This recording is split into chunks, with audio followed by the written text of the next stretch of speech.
Estimaciones y proyecciones de la población total según sexo y edad bajo el último censo de población 2018 señalan que somos 18.079.810 habitantes.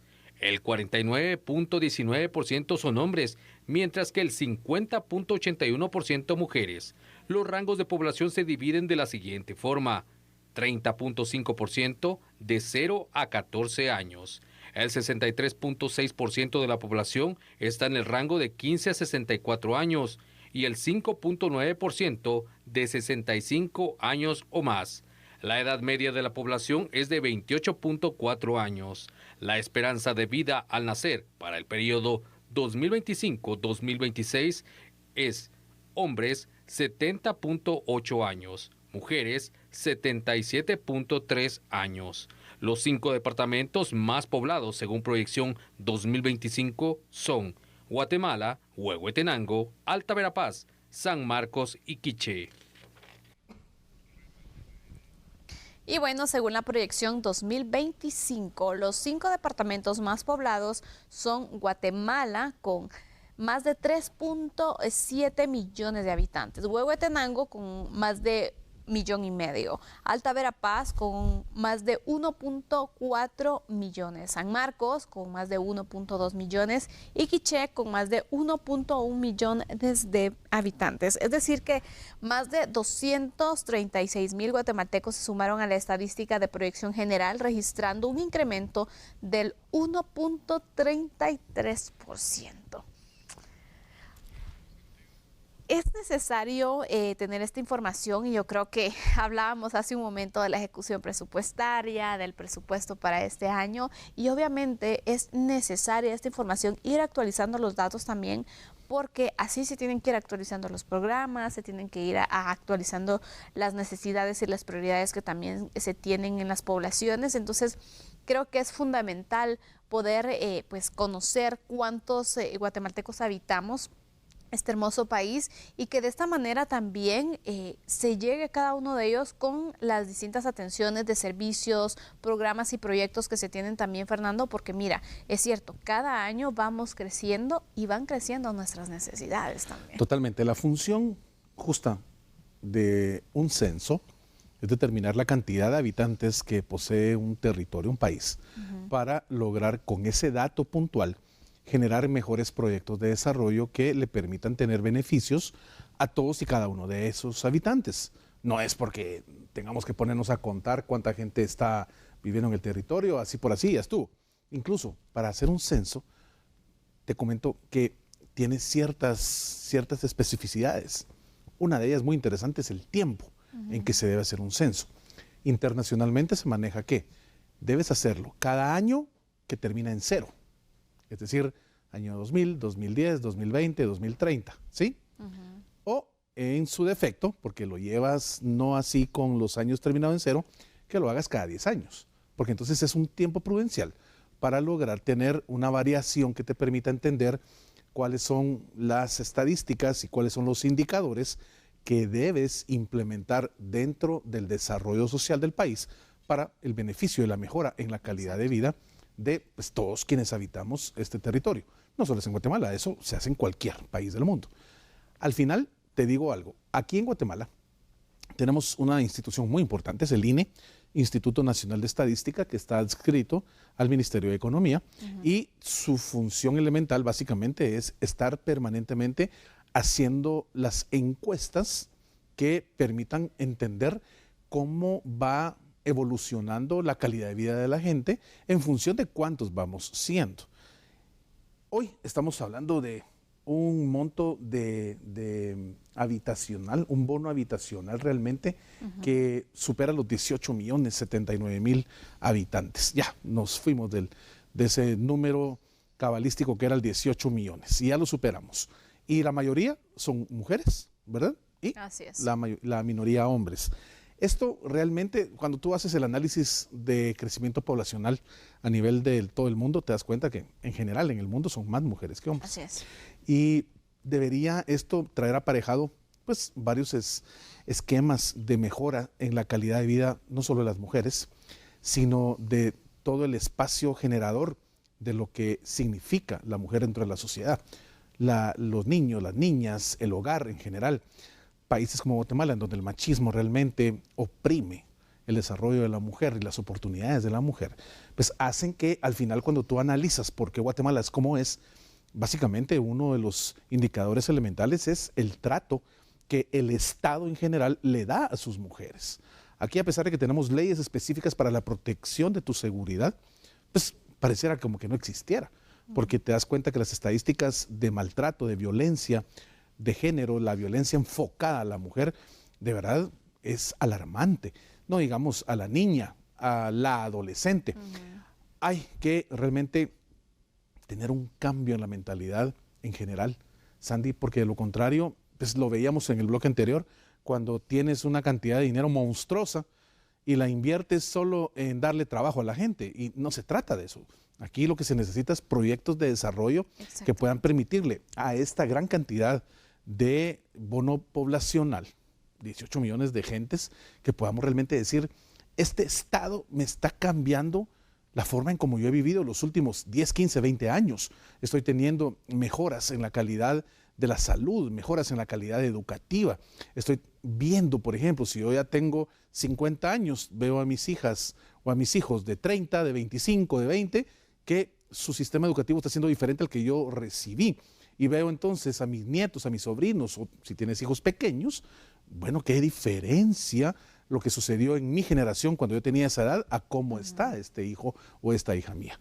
Pero si tú analizas, realmente le sigue enseñando lo mismo a esa patojita de 7, 8 años de lo que yo aprendí. Y vamos atrasados en muchos aspectos. ¿Por qué? Porque no se generan esos proyectos de desarrollo social enfocados a la mejora en la calidad de vida de todos quienes habitamos este territorio. Y hoy, siendo más de 18 millones, de veras, deberíamos tener proyectos de cambios radicales en el sistema de vida que tenemos todos y todas. Sin duda alguna, Fernando, creo que es importantísimo. Sabemos, entonces hemos destacado aquí la importancia de estos censos poblacionales. Quizá realizarlo de una forma más constante, pues representa también ese gasto que se puede hacer, porque sabemos que el Estado tiene que en la partida presupuestaria también pues destinar unos recursos para que se pueda desarrollar, porque es un proceso que requiere la atención de varias personas, es un proceso también que lleva su tiempo y que, bueno, es fundamental, pero que también quizás por eso no se hace tan constantemente. Y hay que mencionar, ese es el método en el que llegan casa por casa, que van censando y se logra ir verificando la información de las personas que habitan, las condiciones de vida, y bueno, es una información general que se tiene y que es pues recomendable a nivel internacional, como tú lo mencionabas, por lo menos hacerlo cada 10 años, pero a veces es complicado, ¿no? Por tema de recursos, especialmente han justificado en muchas ocasiones las autoridades. Pero es el más certero, porque hacerlo, por ejemplo, con base a la cantidad de personas que son inscritas, que han nacido y que tú tengas toda esta información, sabemos también que en este momento hay personas que existen, pero que no sabemos que existen porque no están registradas. Y son personas que para el Estado probablemente no van a existir. Imagínate, si teniendo el dato de estos más de 18 personas que están inscritas, que el Estado sabe de su existencia, en muchas ocasiones no llegan los programas, no digamos para las personas en las cuales no tienen esta identificación, que no tienen la documentación correspondiente y que el Estado ni siquiera sabe de su existencia. Entonces creo que es importante también entonces poder de verdad hacer un replanteamiento de los diversos proyectos, de las necesidades, temas de desnutrición, temas de acceso a la salud, a la educación, que son primordiales y que hay tanta necesidad porque lo hemos indicado. El año pasado lo analizábamos en los diversos pues puntos que tratábamos aquí, cómo el nivel de pobreza se ha ido extendiendo también y los niveles y los casos de desnutrición, tanto crónica como aguda también, se siguen registrando en nuestro país, se van manteniendo y no vemos una baja considerable donde puedas decir, bueno, sí se está haciendo algo, está cambiándose la realidad, sino que de verdad da tristeza ver cuántos niños están en estas condiciones y que muchos mueren a consecuencia de las complicaciones que tiene un grado de desnutrición crónica. Así es. En ese ejemplo que tú estás poniendo, la desnutrición, imagínate, Alta Verapaz, siendo uno de los departamentos con más altos índices de desnutrición crónica y aguda. ¿Qué sucede si no se hace un censo? Y estamos trabajando con los datos del último censo de hace 10 años y en Alta Verapaz se envían recursos para satisfacer las necesidades de 750,000 niños. Bueno, hablemos no de 750,000 niños, sino de 750,000 personas. Y ahí obviamente el estudio tiene que ir hacia mujeres, mujeres embarazadas, mujeres madres de niños, o sea, desde recién nacidos hasta 2 años, etcétera. Vaya, ¿qué pasa? El último censo nos da como resultado que en Alta Verapaz hoy son 1.4 millones. Si no se hace el censo y no se obtiene el dato de 1.4 millones, el Estado, el gobierno, le está mandando a Alta Verapaz recursos para 750,000 personas. Estás dejando prácticamente al 50% sin el acceso a medicamentos, a recursos en materia de vitaminas, ayuda a las mujeres embarazadas, etcétera. Entonces la nutrición crónica sigue siendo realmente un indicador alarmante en el país. Por eso la importancia. Ahora, yo quiero compartir con usted algunos datos que Sandy nos había explicado y realmente son elementales para conocerlos. Fíjese, de los 18, un poquito más millones de guatemaltecos que habitamos hoy la República de Guatemala, 49% somos hombres y el 51% mujeres. Los rangos de las poblaciones hoy se dividen de 0 a 14 años. Escuche ese bono poblacional, un 30.5%. De 15 a 64 años de edad, estamos tú y yo metidos ahí, ¿verdad? 63.6%. Y más de 65 años, 5.9% de la población. Eso te da un parámetro de cómo estamos divididos en el país. La edad media de la población guatemalteca hoy, fíjate, tú dices, bueno, yo estoy en el promedio, estoy en la media porque me siento joven, yo puedo decir lo mismo aunque soy mucho mayor que tú, pero si usted no está en el rango de 28 años, usted no está en la media. Es decir, la mayoría de los habitantes en Guatemala andan en el rango de los 28 años. Si usted está arriba de los 28 años, usted ya se está alejando de esa juventud, divino tesoro, de la cual hablamos muchos. A ver, esperanza de vida. Eso es un dato muy importante para que conozcamos acá en A la Medida. Fíjese, en los hombres, en Guatemala al día de hoy es de 70.8 años, es decir, casi 71 años de edad. Y en las mujeres, 77 años, es la esperanza de vida.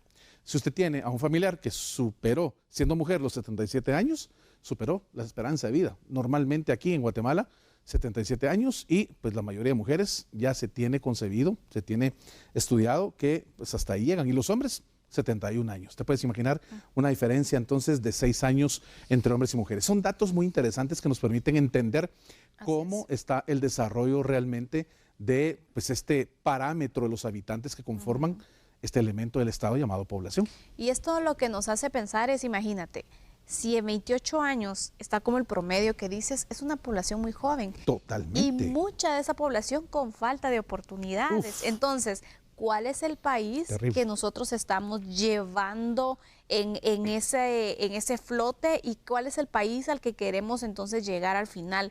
¿Cuál es esa realidad a la que queremos llegar? Ese es el punto. Cuando vemos entonces que hay mucha falta de oportunidades de parte de los jóvenes, que muchos jóvenes están migrando por esa misma falta de oportunidad, por situaciones de violencia, entonces te preguntas, bueno, ¿se está yendo nuestra mayor fuerza? Porque es una edad en la que de verdad tú estás trabajando y quieres hacer muchas cosas para salir adelante, pero no tienes las oportunidades, entonces migras y es un recurso que es el más valioso que tú le estás quitando a un país como el nuestro que está con ganas de seguir desarrollándose y que está costando últimamente. Fíjate que hablamos cuántas veces en el programa de la certeza jurídica. Uno de los elementos más importantes que el Estado nos debe dar a todos. Pero la certeza jurídica te abarca una diversidad de aristas que son elementos cruciales para entender si estamos siendo un país en vías de desarrollo, que se quiere desarrollar, o si estamos estancados. Pero con ese elemento que tú hablabas de la migración de nuestros jóvenes, ¿qué es lo que quiere el joven? Lo que quiere el joven es obtener recursos para tener una vida digna y poder apoyar, poder darle una ayuda en materia del sustento normalmente a sus padres o a sus abuelos, a quien le haya criado. Pero eso aquí en Guatemala, de verdad, Sandy, es un problema hoy por hoy. Te platicaba yo hace un par de semanas de lo que sucede con muchos finqueros que te dicen no hay mano de obra. No hay mano de obra. Cuando se busca que realmente lleguen los hombres a cortar el café o al tapisque, o que va a haber cosecha, o que es la época de la zafra, no hay hombres. ¿Por qué? Cuando los finqueros empiezan a analizar lo que sucede en ese sector del territorio donde se encuentran, pues es que la mayoría de hombres ya migraron, ya emigraron, se fueron a Estados Unidos buscando una mejor calidad de vida, una mejor oportunidad, porque aquí en Guatemala no hay. Así que es parte de cómo se aplica y toda la norma jurídica, toda la ley se enfoca a lograr desarrollo para todos. Pero, Sandy, esa es una tarea pendiente que pareciera no hay modo que logremos obtenerla de parte de las autoridades que están al frente de nuestras instituciones públicas. Ustedes no sé si pensarán que estamos muy pesimistas en este inicio de año, para nada, pero es necesario poder contar la realidad exactamente de nuestro país y sobre todo crear la conciencia en quienes tienen la oportunidad de cambiar la realidad de Guatemala y de cada uno de nosotros para que hagan su mejor esfuerzo. Cada uno luchamos y establecemos metas para este nuevo año y creo que las autoridades deben de verdad pues replantearse esas metas para lograr mejores resultados y que nosotros lo veamos, que nosotros podamos de verdad sentirnos así, que sí, se está haciendo el cambio porque realmente lo necesitamos con urgencia y pues tenemos mucha expectativa y estamos pues ahí pendientes de lo que pueda pasar este año, que ojalá que sean buenas noticias. Así ojalá que sí. Con eso vamos a cerrar, Fernando. Qué gusto pues compartir contigo, iniciar así y contigo también este año laboral y bueno, mañana cerraremos la semana.